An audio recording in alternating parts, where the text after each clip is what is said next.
A biblical perspective on life, culture and current events. This is 2020 on Vision. This is Andrew McLennan. Well, let's talk today about some of Australia's best and well-known Bible colleges and a new merger. Sydney's Morling College Board has announced a proposed merger with Malyon Theological College in Brisbane. There is a heads of agreement and the documents have been drafted by the respective boards. Reverend Dr. Tim MacBride is the principal of Morling College in Sydney and he joins us now. Reverend Dr. Tim, welcome. Thank you. Good to be with you. So, Tim, this is big news. And for the average person out there who may not have ever heard of those Bible colleges, we've got the Sydney Baptist Bible College basically going into a merger with the Brisbane Baptist Bible College. Yeah, pretty much. Although I would say that the Sydney College that represents the Morling name, we've been in Sydney for over 100 years. We also merged with the WA Vos Seminary back in 2021. So Morling and it's in Sydney and in Perth together now bringing on board Brisbane as well. So 3 states in Australia. Yeah, well, it makes a lot of sense, doesn't it? A lot of universities now have multiple campuses in different cities and parts of the world, and obviously you'll pool resources and teaching staff and you probably make things more efficient. Oh, exactly. Look, that's one of the things we've seen across the sector is that with the increasing cost of living, cost of compliance and all that sort of stuff, we just need to consolidate our state-based colleges more than we have been doing. And this gives us the opportunity to be able to do more with less so that the student experience is actually greater, but our costs are driven down so we're not having to continuing to raise fees and in a very difficult climate at the moment. Yeah.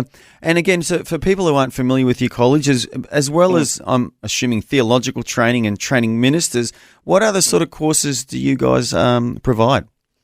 Sure. Well, I mean, for a long time, we were set up in order to be able to train in our various states people for Baptist ministry. Now, over the decades, that has changed. We have people from a whole range of different denominations studying with us, about half from Baptists and a half from a range of others. About 20 years ago, Morling also started a faculty in counselling and chaplaincy.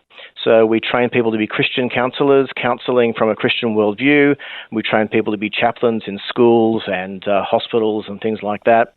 And we also have teacher education, whether it be teachers who want to be better equipped to teach Christianly or those who are going for their initial teaching education and want to be able to be qualified to teach anywhere, but particularly with focus on Christian schools. So a whole range of things. It's not just about theology, but that is still the core of who we are in our various campuses. Yeah, so you're obviously doing undergraduate degrees, you're doing masters. Are you doing PhD as well? We are, yes. In Bible and theology, we have plenty of PhDs. I'm actually a local homegrown one. I did my doctorate through Morling back in the day, so yeah. Excellent. And with the 3 campuses now, Brisbane, Sydney, Perth, how many full-time and how many part-time students will you have? Do you know those numbers? Look, it's difficult to say from semester to semester, but when we put all the campuses together, we're likely to have around about 350 students in our Bible and theology faculty and another 100 or so in the other faculties as well.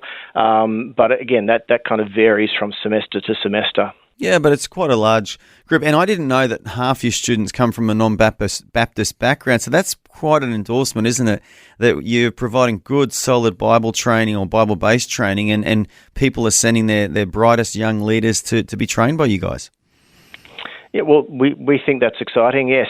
We have plenty of churches partnering with us because I suppose we give that strong evangelical focus, but with that openness to a variety of different expressions of ways of worshipping God, ways of structuring church, things like that. So we try to make everyone feel as though they are welcome and part of it. We have obviously strong links with our Baptist denomination, and that is our statement of faith, and all of our teaching is in line with our state denominations. But we have plenty of people from other colleges, other denominations, I should say, that are very keen to study with us. Yeah, excellent.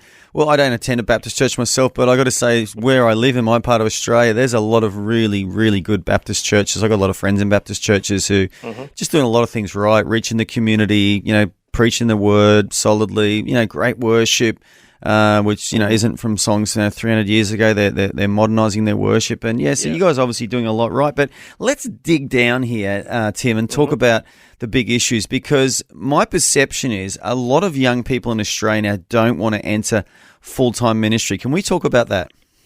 Yeah, absolutely. Very keen to talk about that. So tell me what's going on. Compared to, say, 30, 40 years ago, are you seeing the numbers of people coming to Bible colleges in Australia saying, I want to be in full-time ministry? Yeah, when you say 30 or 40 years ago, I probably can't comment that much on it because it was a very different time, and I certainly wasn't around teaching or even in ministry then. I think the last 15 years, we have seen a significant decline in the number of people putting up their hand to go into full-time pastoral ministry. That's across denominations and across the Western world. I was in Chicago about a year or so ago talking with a well-known college there, and they were saying that they used to have a program where they would be rejecting about 85% of their applicants.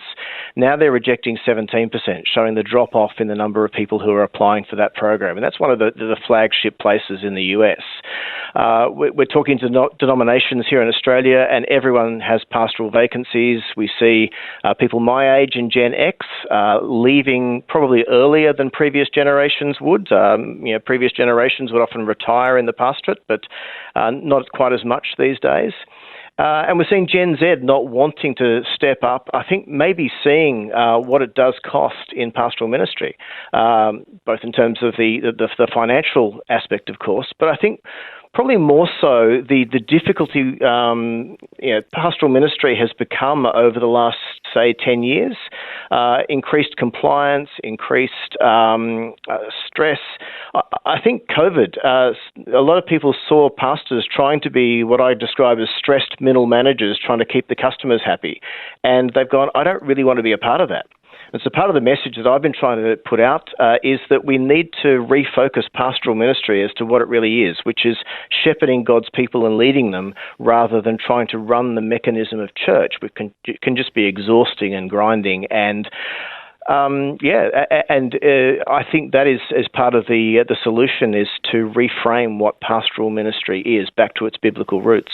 Yeah, look, this is really, really important, and really important data, which I don't think enough people are talking about, because, if we're not getting the numbers of people training to be pastors, then the church is actually not in a great place. And I think the problem in the modern world, an American friend of mine told me this, who had the biggest church in his state, so he had a little bit of authority to speak about it. He said, the church in America is in decline. He said, but what's happening is the mega churches are getting bigger and bigger, and it creates this illusion that the American church is very healthy. But he said the American church is in decline, and it's probably the same around the whole Western world, isn't it? Very much so, and with the proviso of being the Western world, it's quite a different story in the majority world.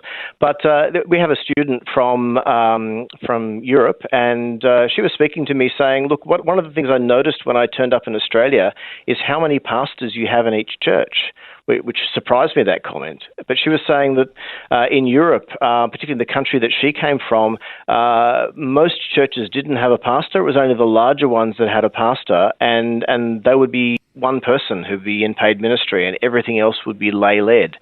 And she said Europe tends to be a decade or so ahead of, say, Australia and the US in terms of the decline of the church. And her point was that we may need to look to other means other than simply thinking we can keep raising up full-time pastors if that is the way in which we will go. So that was a sobering analysis and very helpful from her. Yeah, that's a really interesting point, isn't it? And it's probably more doable to say to a young person, hey, you can still be a doctor or an engineer or a lawyer or whatever you want to do in your vocational life, but you can also pastor a church. Because I know, a church I just came in contact with recently, the minister is actually an ER specialist surgeon, and he also pastors a church. It's just like, I just watched this guy and I think, mate, I'm just tired looking at you. I actually spoke in his church. But guess what? He's not from Australia. He's from Africa. And he's a Nigerian. And I mean, I've never seen someone work so hard. But I just thought I've never met an Australian surgeon who, by the way, just pastors a church on the weekend as well. So like you said, maybe our old mindset of how church works and how we run churches, we need to rethink that, do you think? I think so. I mean, we will still need people who are full-time clergy, if you want to use that term, as kind of the base, I think, at least in the foreseeable future. But we need to expand our thinking. What does it mean for someone to spend a decade, maybe in their my age, in their 50s, going, oh, okay, I'm now established. Maybe I spend the next 10 or 15 years of my working life in pastoral ministry, and that's one way we can do that. Another way would be the bivocational model that you were talking about, where we intentionally train people to be able to serve in their churches in that way as part of a team. Bivocationally, there's a whole range of ways that we can do that, but it's a matter of, I suppose, getting people to capture it that suits them and where God has called them. Yeah, and that's what I was going to ask you. So how are you trying to pivot your Bible college and make it flexible enough to adapt to these recent trends? What sort of things are you guys doing? Well, look, one of the key things is enabling people to study part-time, enabling people to be able to study where they are. So Morling, for the last 25 years at least, has been at the forefront of distance education. I mean, back when that started off, that was, mailing out CDs and having assignments returned sort of by mail, and obviously it's changed a lot. But our focus hasn't, in that we enable people to be able to stay where they are to train. And that's really important because, particularly for regional areas, often it used to be you heard the call of God, you were serving in your local church, and then you moved to the big city to be trained and perhaps never went back. Now we're keen to be able to train people in situ, and technology has made that far more I suppose, productive and formative than it used to be. COVID helped us out a bit in the fact that it required us suddenly to all be teaching remotely, to be using Zoom, and then we started coming back from lockdown. We were in hybrid mode where you would have maybe 3/4 of the class in the room and another quarter on Zoom who are isolating at the time. That's now just a normal part of life. For all of our Bible and theology classes, we have probably about 20% of the students there on Zoom. They can see and hear the rest of the class. We can see and hear them up on a special dedicated screen. And so we get to actually, form people where they are. And they can be doing that one subject at a time as they're serving in their church, or perhaps raising a family, perhaps working part-time in other places. So that flexibility of study modes and study paces is crucial to be able to getting people trained for the new era. Yeah, excellent. So tell me about the future, Tim. What do you see the future looking like for your 3-campus Bible college now?